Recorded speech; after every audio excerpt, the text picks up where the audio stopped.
both said some awful words, and I know that we both got hurt. But I wanna be with you. I wanna be with you. We can't let this slip away. You know that I want you to stay. 'Cause I wanna be with you. I wanna be with you. Bonjour à tous et à toutes, c'est Corinne sur Lueur d'éveil. Je suis très heureuse de vous retrouver en ce début d'année et j'en profite pour vous souhaiter évidemment une très belle année 2024. Je vais vous souhaiter plein de belles choses et évidemment de l'amour puisque c'est un sujet qu'on aborde souvent sur cette chaîne, mais tout le reste qui va avec, la joie, la plénitude, le bien-être, tout ce que vous pouvez mettre dans vos vies pour vous ainsi que pour vos proches. Voilà. Alors aujourd'hui, pour étayer mon propos, j'ai envie de vous lire tout d'abord un passage du livre de Don Miguel Ruiz qui s'appelle « La maîtrise de l'amour ». Parce que ce que je vais vous expliquer juste après, je pense, va vraiment vous intéresser si vous avez justement des problématiques amoureuses, parce que je retrouve souvent dans vos témoignages cette problématique, on va dire, essentielle qui est un problème d'attachement, de dépendance, d'insécurité, etc. Et justement, Don Miguel Ruiz nous explique ça dans un chapitre de son livre qu'il a intitulé « La cuisine magique ». Et je trouvais que c'était vraiment quelque chose de facile à comprendre. Et en fait, il fait une comparaison tout à fait imagée. Et je pense que voilà, ça me permettra derrière de vous expliquer ce qui va suivre. La cuisine magique. Imaginez que vous possédez une cuisine magique chez vous. Dans cette cuisine magique, vous pouvez avoir la quantité que vous voulez de n'importe quelle nourriture au monde. Vous ne vous inquiétez jamais de savoir quoi manger. Quoi que vous puissiez souhaiter, vous l'aurez sur votre table. Vous êtes bien sûr très généreux avec vos aliments. Vous en distribuez sans condition à chacun, sans attente de recevoir quelque chose en retour. Quels que soient vos visiteurs, vous les nourrissez par plaisir de partager vos ressources alimentaires. Votre maison est ainsi toujours pleine de gens qui viennent déguster votre cuisine magique. Puis un jour, quelqu'un frappe à votre porte, tenant une pizza dans les mains. Vous ouvrez et il vous regarde en disant « Hé, tu as vu cette pizza ? Je te la donne si tu me laisses contrôler ta vie, si tu fais exactement ce que je veux. Tu n'auras jamais faim, car je t'apporterai des pizzas tous les jours. Tout ce que tu as à faire, c'est d'être bon envers moi. » Vous imaginez votre réaction ? Dans votre propre cuisine, vous pouvez avoir la même pizza, voire une meilleure. Et cette personne vient chez vous et vous offre de la nourriture si vous faites exactement ce qu'elle veut. Voilà qui vous fait éclater de rire. Vous lui répondrez « Non, merci, je n'ai pas besoin de ta nourriture.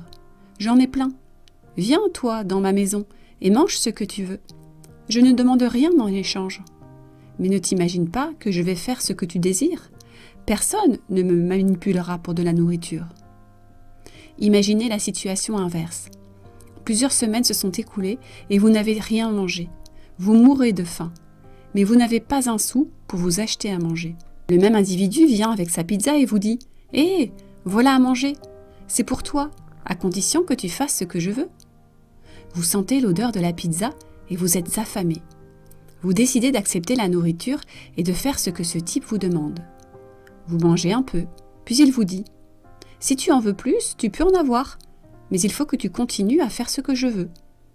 Aujourd'hui, vous avez eu à manger, mais demain, peut-être pas, alors vous acceptez de faire tout ce que vous pouvez pour assurer votre subsistance. Vous devenez alors un esclave pour de la nourriture. Vous en avez besoin puisque vous n'en avez pas pour vous-même. Puis au bout d'un certain temps, vous vous mettez à avoir des craintes. Vous vous dites « Que vais-je faire sans pizza ? Je ne peux pas vivre sans me nourrir. Et si mon partenaire décidait de donner la pizza à quelqu'un d'autre ? Ma pizza !» Imaginez maintenant que nous parlions d'amour au lieu de parler de nourriture. Votre cœur est débordant d'amour, non seulement pour vous-même, mais pour le monde entier. Vous aimez tellement que vous n'avez besoin de l'amour de personne. Vous partagez votre amour sans condition. Vous n'aimez pas si ou alors si. Vous êtes millionnaire en amour, et voilà que quelqu'un frappe à votre porte et vous dit « Hey, j'ai de l'amour pour toi, je te le donne si tu fais ce que je veux. » Quelle sera votre réaction si vous êtes plein d'amour ? Vous rirez et lui répondrez « Merci, mais je n'ai pas besoin de ton amour. J'ai le même ici dans mon cœur, en plus grand et en mieux, et je le partage sans condition. » Mais que se passerait-il si vous étiez totalement carencé en amour, si vous n'aviez aucun amour dans votre cœur et que quelqu'un vous dise « Tu veux un peu d'amour ? Je te donne le mien si tu fais ce que je veux. » Si vous ressentiez un tel manque d'amour et que vous sentiez celui de cette personne, vous feriez tout ce que vous pourriez pour l'obtenir. Seriez-vous prêt à vendre votre âme pour un peu d'attention ? Votre cœur est semblable à cette cuisine magique. Si vous l'ouvrez, vous y trouverez tout l'amour dont vous avez besoin. Il est inutile de parcourir le monde pour quémander de l'amour en disant « S'il vous plaît, aimez-moi, je suis seule, je ne mérite pas d'être aimée. J'ai besoin qu'on m'aime pour prouver que je suis digne d'être aimée. » Notre amour est là, en nous, mais nous ne le voyons pas. Êtes-vous capable de voir tous les drames que les humains créent lorsqu'ils croient ne pas avoir d'amour ? Ils sont totalement carencés en amour, et lorsqu'ils en ont un avant-goût, grâce à quelqu'un, cela crée en eux un besoin immense, jusqu'à devenir une obsession. Puis le drame arrive. Que vais-je faire si mon partenaire me quitte ? Comment vais-je vivre sans lui ? Se demandent-ils.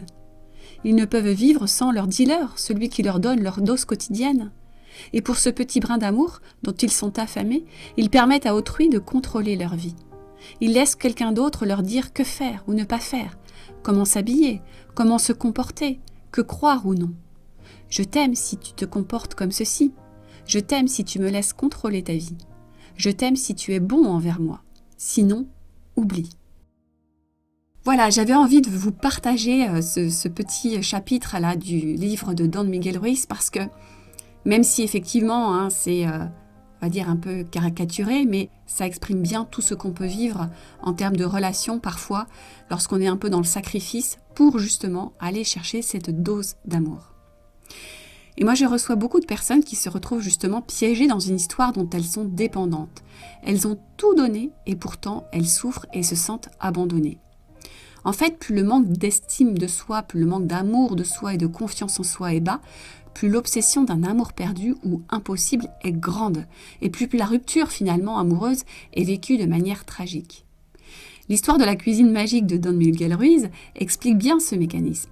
Lorsqu'on manque de quelque chose et qu'on attend seulement que cette chose nous soit donnée par l'extérieur, nous devenons dépendants de l'extérieur. Or, comme je vous le dis toujours, l'extérieur est impermanent. Nous ne pouvons pas le contrôler. Cela peut concerner tous les domaines de votre vie. Si par exemple vous attendez d'être heureux seulement lorsque vous serez à la retraite, vous pouvez vivre dans la peur que jamais vous n'aurez de retraite. En amour, c'est pareil. Si vous attendez tout de l'autre dans la relation, tôt ou tard vous vous sentirez en insécurité et inconsciemment vous mettrez une pression sur l'autre qui n'aura pas réellement envie de jouer ce rôle. En effet, cela peut être très inconfortable pour une personne de savoir qu'elle est l'élément essentiel du bonheur de l'autre. Parfois, cela peut même la faire fuir. On retrouve souvent ce type de comportement dans les relations. Il y a de l'amour partagé, mais une des deux personnes du duo donne tout, donne trop, donne même dans le sacrifice. Elle a même l'impression de s'épuiser car elle donne beaucoup mais ne reçoit pas autant. Généralement, dans ce genre de situation, la personne qui a moins donné s'enfuit. Elle quitte la relation. Et la personne quittée se sent encore plus trahie. Comment l'autre peut me quitter alors que je lui ai tout donné ? Si on prend un peu de hauteur sur cette situation, on se rend compte que la personne qui a tout donné à l'autre ou pour la relation s'est forcément oubliée. Elle ne sait pas tout donner à elle-même. Il y a souvent un grand déséquilibre. La personne est tellement en manque d'amour à l'intérieur d'elle-même qu'elle fait tout pour le chercher à l'extérieur. De plus, ce manque d'amour en elle provoque chez elle une grande insécurité et donc une peur de perdre l'autre insoutenable. C'est presque parfois une question de survie. On peut remarquer que ces personnes carencées en amour à l'intérieur d'elles-mêmes tombent très rapidement dans l'attachement à l'autre. Cela peut aller très vite. Elles peuvent d'ailleurs être la proie de personnes manipulatrices qui n'auront aucun mal à exercer leur pouvoir puisque l'autre en face préférera s'agripper plutôt que de perdre.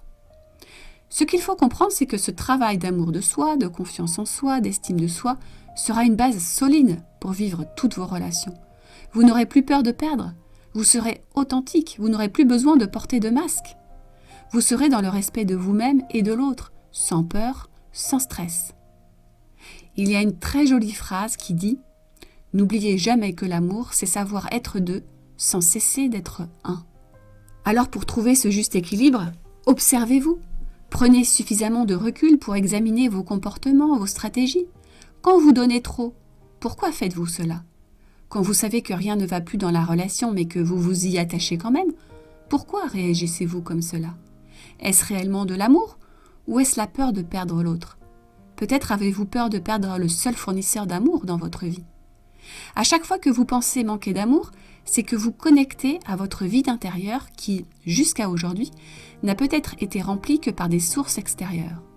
Les relations, les activités diverses et variées, les sorties, etc. La meilleure solution est donc de d'abord remplir ce vide intérieur de manière autonome. Et cela ne se fait pas seulement en ne faisant que des activités qui vous plaisent. Une vie bien remplie ne suffit pas. Vous devez aussi faire un travail d'introspection. Vous devez aller à la rencontre de qui vous êtes réellement. Sans cette profondeur, on va dire profondeur spirituelle, il y aura toujours un manque.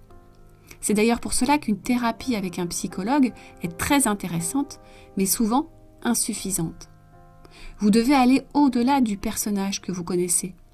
Vous devez pénétrer dans votre temple intérieur et reconnecter à votre nature véritable, car c'est là que réside réellement l'amour, ce qu'on appelle la flamme intérieure. Il faut que vous puissiez la raviver seul avant d'entrer en relation avec l'autre. Ce chemin est essentiel et c'est celui que je vous propose en accompagnement. Si vous restez dans une vie qui vous semble hyper intéressante, hyper épanouissante, hyper dans l'action, hyper, on va dire, il n'y a pas d'ennui, vous faites tout ce que vous aimez, mais que vous n'allez pas faire le travail d'introspection, ça n'ira pas. Parce que c'est toujours une fuite extérieure qui est constante. Et jamais vous n'irez remplir ce vide intérieur. Que préférez-vous ? N'attendre l'amour que de l'extérieur et vivre en permanence dans l'insécurité, le manque et l'impossibilité d'être authentique de peur de perdre ? Ou préférez-vous d'abord réveiller cet amour en vous, le nourrir par vous-même pour ensuite l'expérimenter à l'extérieur, dans la relation, sans peur, sans dépendance et dans un attachement sécurisé ? Bien sûr, la deuxième option est bien plus intéressante et elle demande un vrai travail de libération, de prise de conscience et d'engagement envers vous-même. C'est un véritable cadeau de faire ce chemin vers soi, vers sa véritable identité. C'est sûrement la plus belle expérience de notre vie. Voilà, j'arrête sur ces mots et je vous dis à très bientôt pour un nouveau podcast. Et encore merci pour votre écoute parce que vous êtes de plus en plus nombreux et ça me fait vraiment plaisir. N'hésitez pas à liker ces audios s'ils vous plaisent et puis aussi à partager parce que cela peut aider beaucoup de personnes sur ce chemin de transformation que j'appelle souvent, moi, l'amour voie de transformation. Allez, je vous dis à très bientôt. Au revoir.